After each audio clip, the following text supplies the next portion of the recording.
सभी प्यारे विद्यार्थियों को मेरा प्यार भरा नमस्कार। और कैसे हैं आप सभी लोग। और उम्मीद करता हूँ सब बढ़िया होंगे। तैयारी आपकी बहुत अच्छी चल रही होगी। मैं निशान सिंह और आशा का स्वागत है हमारे स्टडी चैनल के ऊपर। और आज अपने बात करने वाले हैं कि घरों की वायरिंग है वो कैसे की जाती है। तो चलिए शुरू करते हैं। आपको पता होगा कि अगर अपने घर की वायरिंग कर रहे हैं तो सबसे पहले अपने पास क्या है कि दो मेन लाइनें आ रही होती हैं। अपने पास मेन जो लाइनें होती हैं वो कितनी होती हैं? दो होती हैं। कौन कौन सी? एक हो जाती है हमारी फेस और एक हो जाती है न्यूट्रल। इसके अलावा अगर अपने बात करें तो अपने सेफ्टी डिवाइस के लिए जो अपने लगाते हैं वो क्या हो जाता है? फ्यूज हो जाता है और एमसीबी हो जाती है। फ्यूज आपको पता ही है, एमसीबी क्या होती है? मिनिएचर सर्किट ब्रेकर, यानी कि लघु रूप परिपथ वियोजक होता है। सर्किट ब्रेकर का कार्य क्या होता है कि नॉर्मली तो अपने क्या है कि घरों के अंदर स्विचों को अपने लगा लेते हैं लाइन को कंट्रोल करने के लिए, लेकिन जो बड़ी लाइनें होती है ना उनके ऊपर अगर अपने स्विच का यूज करेंगे तो वो स्विचें क्या वो जल जाएंगी। तो वैसी कंडीशन में तो अपने उस लाइन को कंट्रोल करने के लिए जिस अपने उपकरण का प्रयोग करते हैं वो होती है हमारी एमसीबी, यानी कि मिनिएचर सर्किट ब्रेकर होता है। उसके बाद में अगर अपने बात करें, उसके बाद में आ जाती है इंडिकेशन डिवाइस। इंडिकेशन डिवाइस जो होती है वो हमारी क्या होती है? इंडिकेटर होती है, जो अपने को लाइन के जो अंदर सप्लाई आ रही है या नहीं आ रही तो उसका अपने को संकेत देती है। उसके बाद में जो अपनी यूनिटें आती है वो कौन सी होती है? वो होती है कंट्रोलिंग। कंट्रोलिंग के अंदर क्या आती है? स्विच आती है, ठीक है। और उसके बाद में आती है हमारी जो मेन जो यूनिटें होती हैं, जो उपभोक्ता जो युक्तियाँ होती हैं हमारी, ठीक है, वो आती हैं। वो कौन कौन सी होती हैं? वो जाती है सॉकेट, लैंप वगैरह हो जाते हैं, या फिर लैंप होल्डर आप लगा लो, ठीक है। तो ऐसा कुछ जो है हमारे घरों की वायरिंग के अंदर जो है अक्सर अपने को देखने को मिल जाता है कि सबसे पहले हमारे पास कुछ लाइनें आती हैं, फिर हमने सेफ्टी डिवाइस कुछ लगाए होते हैं, उसके बाद में कुछ इंडिकेशन डिवाइस होते हैं, फिर कंट्रोलिंग डिवाइस, और फिर जो है कुछ उपभोक्ता युक्तियाँ आ जाती हैं, जैसे कि कोई टीवी है, फ्रिज है, या फिर कोई वॉशिंग मशीन वगैरह, कुछ भी अपने जो उपभोक्ता युक्ति के लिए अपने यूज करते हैं तो वो आ जाती है। तो चलिए अब अपने देखते हैं कि कैसे अपने मेन लाइन से लेकर के और घर की किसी भी एक उपकरण तक कैसे उसको सप्लाई को जो है अपने पहुंचा सकते हैं। तो चलिए, और अगर आप इस चैनल के ऊपर नए हैं तो चैनल को सब्सक्राइब कर लीजिए और वीडियो कर दीजिए लाइक। तो ऐसे ही मोर जो है आप जो हमारी आईटी बेस्ड जो वीडियो है वो भी आप देख सकते हो। तो काफ़ी सारी जो वीडियो है वो पहले अपलोड हो चुकी है। तो चलिए, ये है हमारी फेस लाइन और ये हमारी न्यूट्रल लाइन, जो कि ब्लैक जो है पेन से मार्कर से जो मैं आपको दिखाऊंगा यहाँ पे। तो चलिए, ये मेन लाइन और ये न्यूट्रल अपनी जो लाइन वो आ रही, ये आगे न्यूट्रल लाइन। तो चलिए, जैसे कि ये है मेरे पास एक डिस्ट्रीब्यूशन बोर्ड। डिस्ट्रीब्यूशन बोर्ड आप समझते होंगे, जैसे कि अगर कोई कमरा है तो कमरे के अंदर जो बोर्ड लगे होते हैं तो वो हमारा डिस्ट्रीब्यूशन बोर्ड होता है, जहाँ से अपने क्या सप्लाई को डिस्ट्रीब्यूट करके आगे जो देते हैं। तो चलिए, इसके अंदर जैसे कि मैंने यहाँ पे सबसे पहले लगाया हुआ है एक फ्यूज़, ठीक है। इसके दो पॉइंट होते हैं और मैं इसको यहाँ पे लिख रहा हूँ फ्यूज़, ठीक है। फ्यूज़ के साथ में ही अपने क्या लगाया होता है? इंडिकेटर लगाया होता है। इसके भी दो पॉइंट होते हैं। ये क्या हो जाता है हमारा? इंडिकेशन, ठीक है। IND लिख रहा हूँ, ये इंडिकेटर हमारा। उसके बाद में जो है अपने क्या लगाया होता है? कई बार बीच में जो है यहाँ पे इसको नीचे लगा देंगे, चलो छोटा यहाँ पे नहीं, इसको नीचे लगाएंगे। और नीचे जो है अपने पास एक सॉकेट लगा होता है, जो कि कुछ इस प्रकार का जो है अपने को दिखाई देता है। और उसके बाद में जो है इसके साथ में ही एक स्विच लगी होती है, जो क्या है कि सॉकेट को कंट्रोल करती है। उसके बाद में एक स्विच होती है जो अपने बल्ब को कंट्रोल करती है। उसके बाद में एक स्विच होती है जो कि ऊपर क्या सीलिंग रोज लगा होता है उसे कंट्रोल करती है। उसके बाद में एक स्विच लगी होती है और उसके साथ में लगा होता है रेगुलेटर। उसके भी कितने पॉइंट होते हैं? दो पॉइंट होते हैं, ठीक है। तो ये क्या है? ये हमारा रेगुलेटर, रेगुलेटर, और ये भी स्विचें हैं अपनी सारी की सारी, ठीक है। ये सारी की सारी स्विच है और ये अपना सॉकेट। और यहाँ पे अगर मैं बात करूँ तो जैसे कि एक बॉक्स जो अपने अलग से लगा लेते हैं, जिसके अंदर क्या होता है कि हमारे जो पीछे से जो सप्लाई आ रही है उसके लिए यहाँ पे क्या है? DP जो स्विच होती है वो लगी होती है, जिसे अपने डबल पोल स्विच जो है वो बोल देते हैं। या फिर आप इसको ये समझ लो कि ये है हमारी MCB बॉक्स है ये यहाँ पे, ठीक है हमारा। तो इसके अंदर क्या होगा कि जो हमारी फेस की लाइन होगी ठीक है। एमसीबी के अंदर कोई फेस न्यूट्रल नहीं होता, इसके अंदर क्या पीछे से एक लाइन आती है, उसे अपने लगाना होता है। तो आप न्यूट्रल या फेस के ऊपर कोई सी भी एमसीबी जो है उसको लगा सकते हो, लेकिन आपको ये ध्यान में रखना होगा कि कौन सा इसका इनपुट है और कौन सा इसका आउटपुट है। तो वो उसके ऊपर क्या लिखा होता है, मेंशन क्या होता है कि कौन सा इनपुट है और कौन सा आउटपुट है। और उसके जो नीचे का जो लेवर होता है, लेवर के ऊपर भी क्या है कि उन्होंने क्या दर्शाया होता है कि अगर आप इसको अप करोगे तो ये ऑन होगी, या फिर डाउन करोगे तो ये ऑन होगी, तो वो उसके ऊपर क्या लिखा होता है। और उसके बाद में अपने को क्या करना है कि न्यूट्रल वायर उठानी है और उसे भी एमसीबी के अंदर लगा देना है। इसके बाद में यहाँ से अपना जो मेन जो खेल है वो शुरू होता है। अभी देखो, जो हमारा फेस होता है, जो हमारी फेस लाइन होती है, डिस्ट्रीब्यूशन में सबसे पहले फेस लाइन किसके ऊपर आती है, फ्यूज़ के ऊपर आती है, ताकि अगर कुछ भी आगे कोई भी प्रॉब्लम हो तो सबसे पहले क्या हो कि फ्यूज़ जो है वो अपना उड़ जाए। ठीक है, या फिर पीछे से अगर लाइट ज़्यादा आ रही है तो फ्यूज़ जो है वो पहले उड़ जाए और आगे के किसी भी उपकरण को क्या कोई नुकसान ना हो। तो इसके इस कंडीशन में क्या होगा कि जो हमारी फेस जो लाइन होगी वो जाएगी सबसे पहले फ्यूज़ के अंदर, ये आ गई फ्यूज़ के अंदर। अब जो है फ्यूज़ के बाद में वो कहाँ जाएगी, अभी देखो, तो फ्यूज़ के बाद में उसने क्या करना है, सबसे पहले वो सप्लाई पीछे से आएगी। हमने जो मैंने आपको क्या लिखाया था कि पीछे से सबसे पहले अपने के पास क्या आती है, मैन सप्लाई आती है, मैन सप्लाई आती है। उसके बाद में अपने सेफ्टी लगाई होती है, उसके बाद में अपने इंडिकेटर लगाया होता है, उसके बाद में अपने कंट्रोलिंग डिवाइस लगाई होती है, उसके बाद में हमारी क्या होती है, उपभोक्ता युक्ति होती है। ठीक है, तो ये कंडीशन होती है। हमने मैन सप्लाई जो है वो ले ली है, फिर अपने सेफ्टी भी लगा ली है, फिर अपने क्या लगाना है, इंडिकेटर लगाना है। तो फ्यूज़ के बाद में सप्लाई कहाँ जाएगी, इंडिकेटर में। और फ्यूज़ जो होता है वो किस में लगता है, वो श्रेणी क्रम में लगता है। और श्रेणी क्रम में क्या होता है कि अगर एक लाइन पीछे से आ रही है तो दूसरी लाइन क्या उससे बाहर निकलेगी। तो अभी फ्यूज़ के अंदर एक लाइन आ रही है तो यहाँ से क्या ये दूसरी लाइन बाहर निकलेगी और ये जाएगी इंडिकेटर के किसी भी एक पॉइंट के ऊपर, चाहे आप ऊपर वाले में दे दो चाहे नीचे वाले पॉइंट में, किसी भी एक पॉइंट के ऊपर ये चली जाएगी। फिर यहाँ से कहानी शुरू होती है न्यूट्रल की।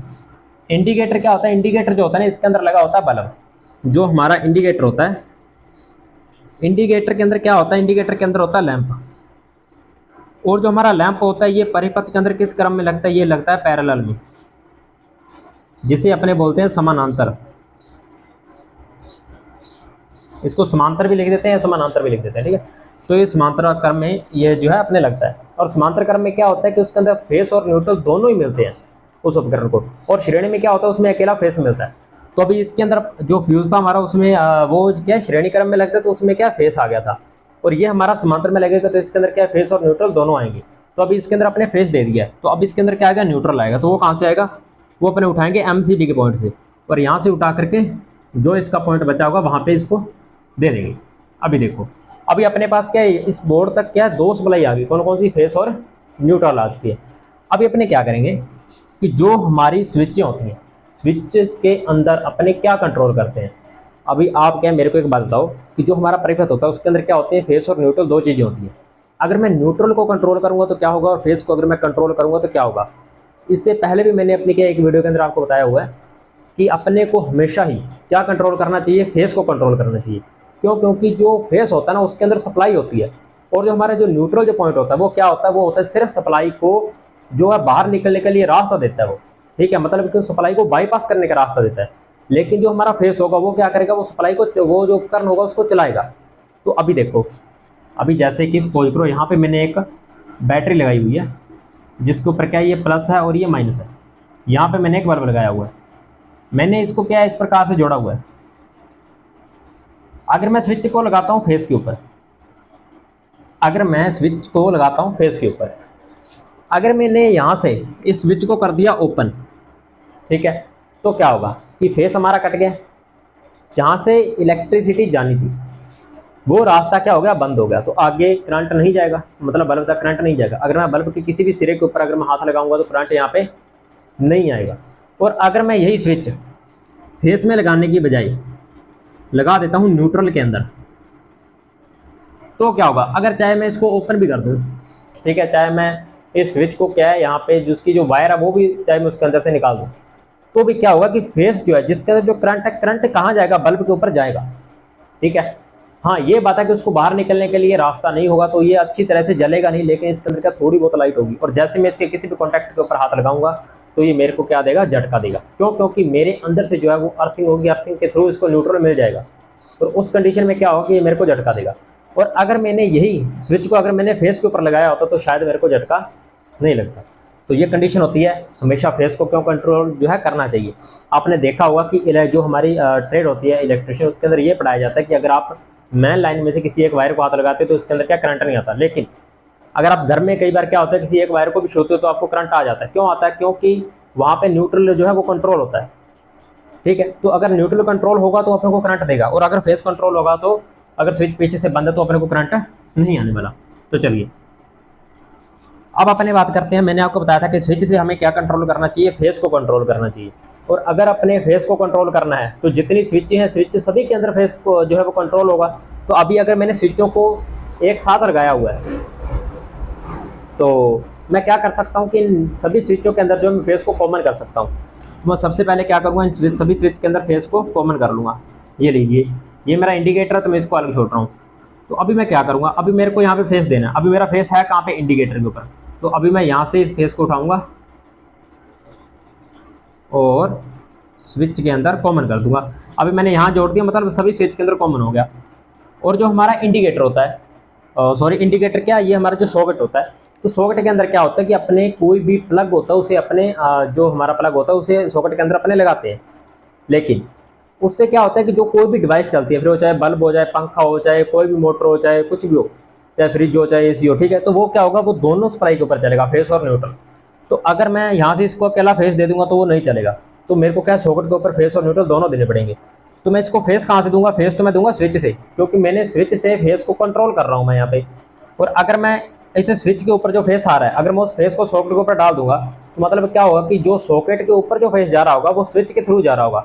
और अगर मैं स्विच को ऑन या ऑफ करूंगा तो वो जो हमारा यहाँ पे सॉकेट के ऊपर जो फेस जा रहा होगा वो भी हमारा क्या होगा, ऑन या ऑफ होगा।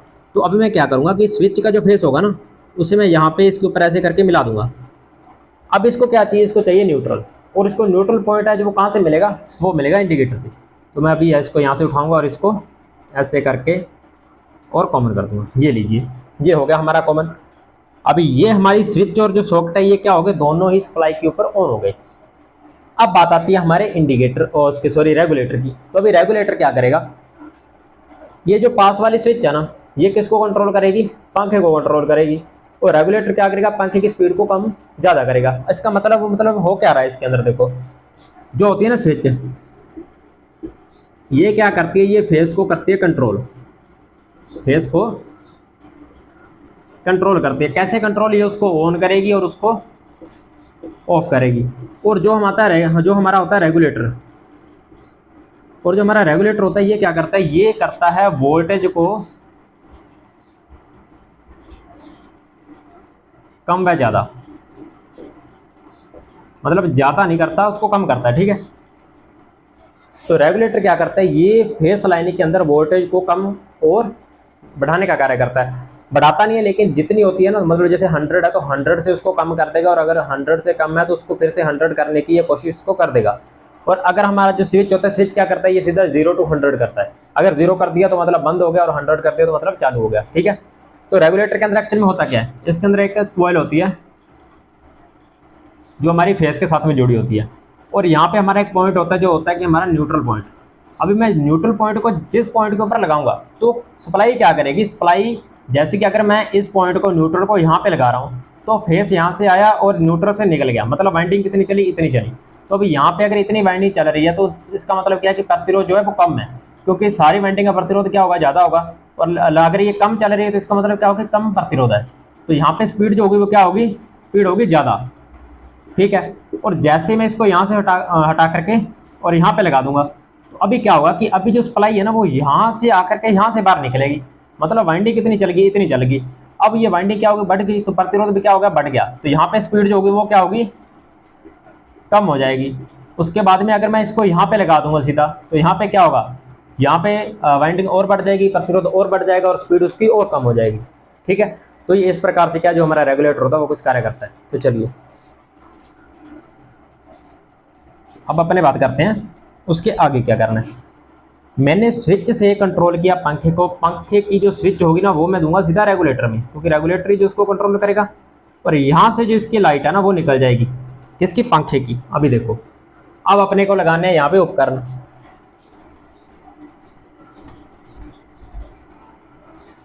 ये है भाई मेरे पंखा, पंखे का सिंबल है, ठीक है। और ये है एक बल्ब का सिंबल। बल्ब के कई सारे सिंबल होते हैं, तो मैं ये वाला बना रहा हूँ, ठीक है, मेरे को आसान लगता है थोड़ा बनाना ही। और इसके बाद में ये हमारा सीलिंग रोज।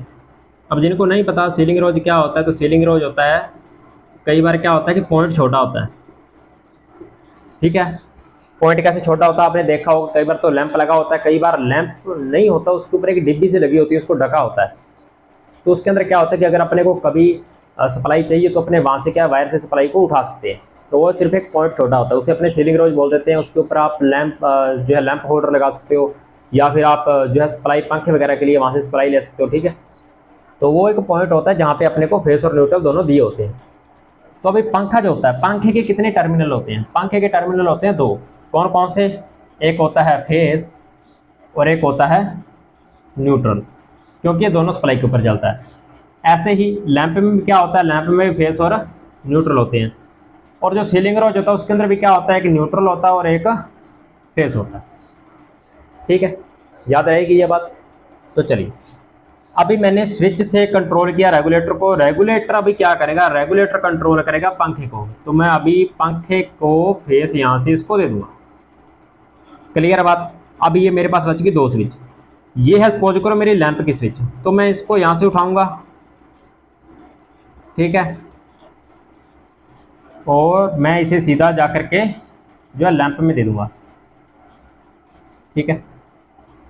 अभी बच गई मेरे पास सीलिंग रोज की स्विच। सीलिंग रोज की मैं स्विच यहाँ से जो है पॉइंट उठाऊंगा और इसको सीधा सीलिंग रोज के फेस में दे दूंगा, क्योंकि अपने अभी तक सिर्फ फेस का कनेक्शन कर रहे हैं। क्लियर है यहाँ तक? तो चलिए, अभी अपने को क्या करना, अभी देखो मैंने पंखे को फेस दे दिया, बल्ब को मैंने फेस दे दिया और सीलिंग रोज को मैंने फेस दे दिया। अब इनको क्या चाहिए, इनको चाहिए न्यूट्रल। और न्यूट्रल पॉइंट मेरे पास है कहाँ? मेरे पास इंडिकेटर के पास में है, मेरे पास यहाँ पे सॉकेट के पास में है। या फिर मैं इसके अलावा क्या कर सकता हूँ, अभी देखो मैंने जो प्रॉब्लम होती है वो किसके अंदर होती है, प्रॉब्लम होती है हमारे फेस के अंदर। और अगर मैंने जो फ्यूज है वो अगर मैंने फेस के ऊपर लगाया हुआ है, और अगर मैंने अपनी जो एमसीबी वो फ्यूज के ऊपर लगाई हुई है, तो इसका मतलब क्या है कि आगे अगर कोई भी प्रॉब्लम होती है तो यहाँ पे क्या वो हमारी एमसीबी है जो ट्रिप हो जाएगी, ठीक है। तो उसके बाद में अगर मैं इसको न्यूट्रल पॉइंट को अगर मैं सीधा लाइन से दे दूंगा पीछे से, तो भी मेरे को क्या कोई प्रॉब्लम नहीं आने वाली। क्यों? क्योंकि जो हमारा न्यूट्रल जो लाइन होती है ना, वो सिर्फ उसको बाईपास बाहर निकालने के लिए होती है, किसको? फेस के करंट को, ठीक है। तो उसके अंदर क्या ना तो ज़्यादा सप्लाई आएगी और नहीं ज़्यादा सप्लाई उसके अंदर जाएगी। तो चलिए, तो अभी मैं क्या करूँगा, मैं सीधी जो न्यूट्रल जो लाइन है ना वो मैं यहाँ से उठा लूँगा। इसको मैं यहाँ से उठाऊँगा और सीधा यहाँ पे, यहाँ से उठाऊँगा और सीधा यहाँ पे, यहाँ से उठाऊँगा और सीधा यहाँ, ठीक है। तो ये कुछ इस प्रकार से जो हमारे कनेक्शन हो जाते हैं किसी भी रूम के। अगर आप कनेक्शन कर रहे हो जिसके अंदर हमारे क्या है, पंखा लगा है, एक लैंप लगा और एक सीलिंग रोज लगा है, इसके यहाँ पे सीलिंग रोज की जगह के ऊपर आप क्या है, कोई एलईडी के लिए कोई आप सॉकेट दे सकते हो, या फिर एसी वगैरह के लिए भी आप जो सॉकेट दे सकते हो। और ज़्यादातर जो वायरिंग के अंदर जो अपने वायर यूज करते हैं, सबसे मोस्टली जो अपने बात है, होता है क्या है कि ज़्यादातर घरों के अंदर क्या होता है कि जो हमारे पावर के जो पॉइंट होते हैं, पावर पॉइंट कौन से होते हैं, जैसे कि कोई बड़ा आपने लोड लगाना है, जैसे फ्रिज लगानी है, प्रेस लगानी है, एसी वगैरह लगाना है, तो वो जो लोड होते हैं ना हमारे, वो होते हैं हमारे पावर के लोड। और नॉर्मली जो हमारे लोड होते हैं, नॉर्मल लोड जो होते हैं, जैसे कि हमारा जो लैंप लगा है या फिर हमने छोटा अपने पंखा लगाना है, ठीक है, तो वो जो होता है वो हमारे नॉर्मल जो लोड होते हैं, ठीक है। तो उनके लिए क्या होता है कि उनके लिए जो सॉकेट और स्विच लगती है ना, वो लगती है 3 एम्पेयर से लेकर के 6 एम्पेयर तक की। और जो हमारे पावर के जो सॉकेट होते हैं उनके लिए कौन सी लगती है, उनके लिए लगती है 16 एम्पेयर तक की। जो हमारे जो सॉकेट और स्विच होते हैं 12 से लेकर के और 16 से लेकर के 20 तक के जो हमारे लगते हैं। और अगर बात करूँ वायर की, तो जो हमारे पावर जो लाइनें होती हैं, जैसे कि फ्रिज और एसी की जो लाइनें होती हैं, उनके लिए अपने जो वायर यूज करते हैं वो अपने 1.5 से लेकर के 2 से बाद में जो 2.5 mm तक की जो अपने वायर होती है वो अपने यूज करते हैं। मतलब कि 1.5 mm स्क्वायर, 2 mm स्क्वायर या फिर 2.5 mm स्क्वायर, ये जो वायर यूज होती है ये होती है हमारी पावर के लिए, मतलब पावर लोड में। और नॉर्मल लोड के अंदर जो अपने वायर यूज करते हैं वो कौन सी होती है, वो होती है 1 mm या फिर 1.5 mm। मैं प्रेफर करता हूँ 1.5 mm की, क्योंकि इस वायर के अंदर क्या होता है कि नॉर्मली अपने कॉपर की यूज करते हैं। और 1.5 mm में क्या होता है कि ये लोड जो होता है, लोड का लगभग, अगर अपने पावर जो लोड है, पावर लोड का भी लगभग जो है 80 से 90% तक आराम से उठा लेती है ये। मतलब पावर लोड है तो भी ये कोई दिक्कत नहीं है कि ये अच्छे से चलेगी। लेकिन अगर अपने बात करें कि अगर कई बार लोड ज़्यादा बढ़ जाता है तो भी ये क्या उसका 90% तक बहुत ही अच्छे से उठा लेगी। तो जो नॉर्मल जो लोड होगा उसके लिए तो ये वैसे बेटर है। 1 mm की भी जो वो भी नॉर्मल जो लोड है उसको सहन कर लेती है। लेकिन उसमें क्या होता है कि अगर अब खुदा न खास्ता कुछ आगे कोई शॉर्ट सर्किट हो जाए या फिर कोई और जो है लीकेज वगैरह के कारण भी क्या होता है कि जो ये 1 mm की जो वायरें होती हैं वो गर्म होकर के क्या हो जाती हैं आपस में ऐसे जो है अटैच चिपक जाती हैं दूसरी वायरों के साथ में, जिससे क्या कि शॉर्ट सर्किट हो जाता है। तो वैसी कंडीशन के लिए मैं प्रेफर करता हूँ 1.5 mm की वायर को। ठीक है, तो चलिए ये था एक नॉर्मली रूम का कनेक्शन कि आप कैसे कर सकते हैं। और अगर आप एक रूम से किसी दूसरे रूम के अंदर सप्लाई लेके जाना चाहते हो तो वो आप कैसे उठा सकते हो, तो चलिए उसकी अपने बात करते हैं।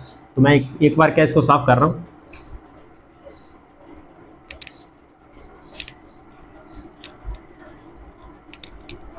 अभी देखो, ठीक है, ये है मेरे पास 3 रूम। ये है रूम 1, रूम 2,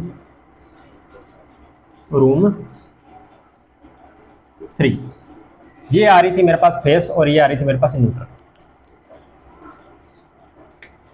ठीक है, अब इसके अंदर क्या होगा, अब देखो ये जो है ये पे यहाँ पे जो है हमारा लगा हुआ है डिस्ट्रीब्यूशन बोर्ड, जिसके ऊपर जो है मैंने एक फ्यूज़ लगाया हुआ है, एक जो है इंडिकेटर लगाया हुआ है, ये एफ है। ठीक है, और उसके नीचे जो है कुछ मैंने ऐसे पावर जो है वो लगाई हुई है। ठीक है, तो मैं इसको कुछ ऐसे करके बना रहा हूँ, आप समझ जाना।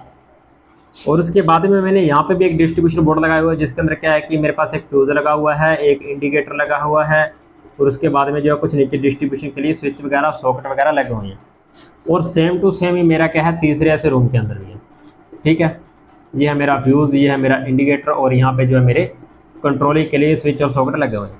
तो अभी मैं क्या करूँगा, अभी देखो मैंने आपको क्या बताया था कि जो हमारे न्यूट्रल जो पॉइंट होता है वो सिर्फ बाहर जाने का रास्ता ही होता है। और यहाँ पे जो है सपोज करो कि मैंने टीपी वगैरह लगाई हुई है। ठीक है, और ये जैसे कि यहाँ पे जो मेरी फेस आ रही है और मैंने यहाँ पे जो है टीपी लगाई हुई है। ठीक है,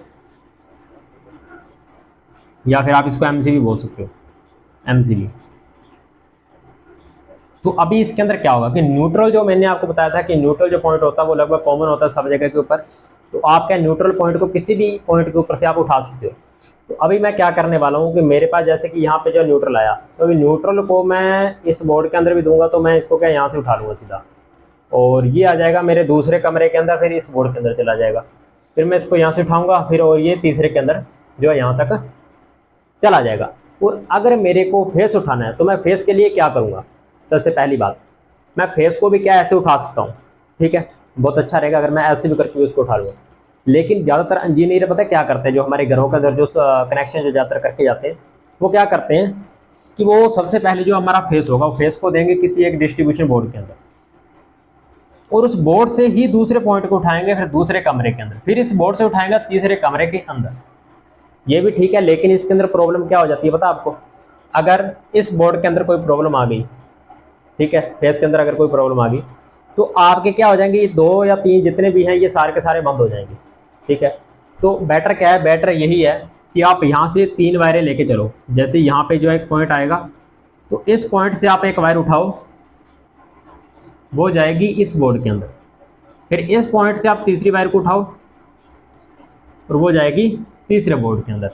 ऐसा करने का कारण क्या है, पहली बात कि किसी भी एक वायर के ऊपर लोड नहीं आएगा, क्योंकि यहाँ से तो आपकी एमसीबी लगी हुई है। ठीक है, तो यहाँ पे तो लोड वैसे भी नहीं होगा। अगर मैं इस बोर्ड के अंदर से इस वायर को इसमें लेके आता हूँ, फिर यहाँ से उठा करके इसमें लेकर के आता हूँ, तो इसका मतलब क्या हो जाएगा कि इन दोनों का जो लोड होगा ना वो इस वाले बोर्ड की जो वायर होगी उसके ऊपर आ रहा होगा। समझ गए बात मेरी। अभी देखो अगर मैं ऐसे कर रहा हूँ कि मैं पहले यहाँ पे एक स्विच मैंने लगा दी, ठीक है, उसके बाद में मैंने यहाँ पे पावर लोड लगा दिया सपोज करो 1000 वाट का, फिर मैंने यहाँ पे एक स्विच लगा दी, ठीक है, और फिर यहाँ पे मैंने लोड लगा दिया 2000 वाट का, फिर मैंने यहाँ पे एक स्विच लगा दी, फिर मैंने यहाँ पे लोड लगा दिया 3000 वाट का।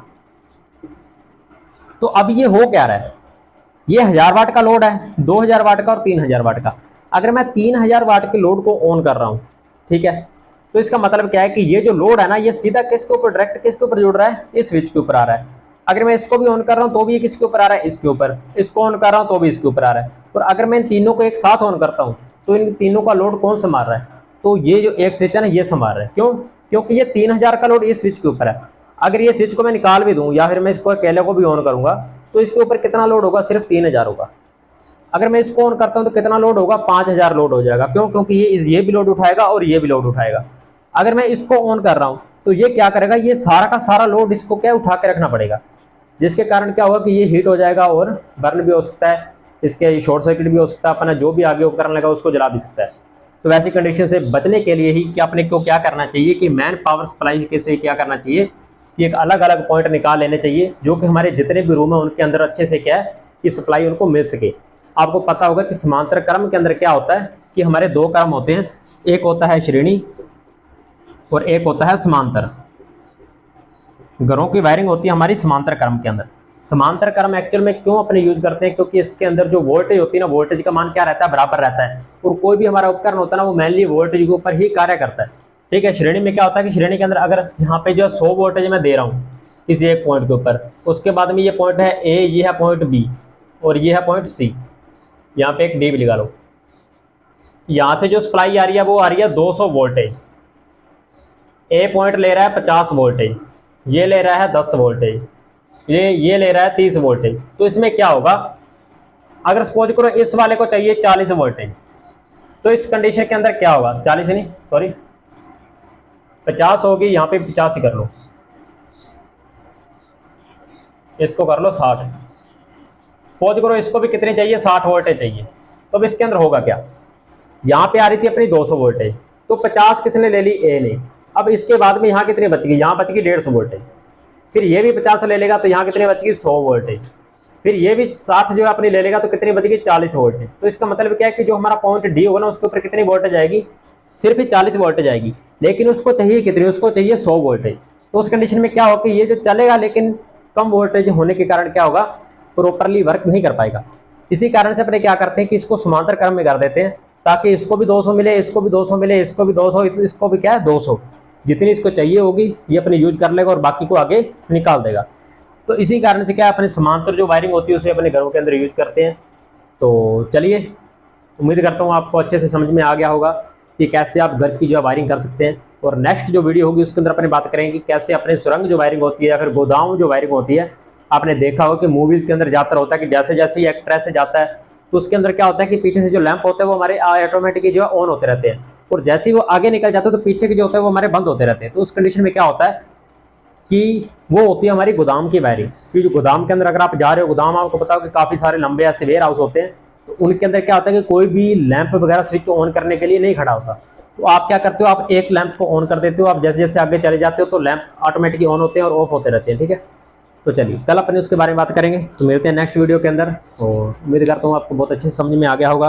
और अगर आप इस चैनल के ऊपर नए हैं तो चैनल को सब्सक्राइब कर लीजिए और वीडियो को कर दीजिए लाइक और शेयर कीजिए अपने दोस्तों के साथ। तो चलिए मिलते हैं नेक्स्ट वीडियो में, तब तक के लिए जय हिंद जय भारत।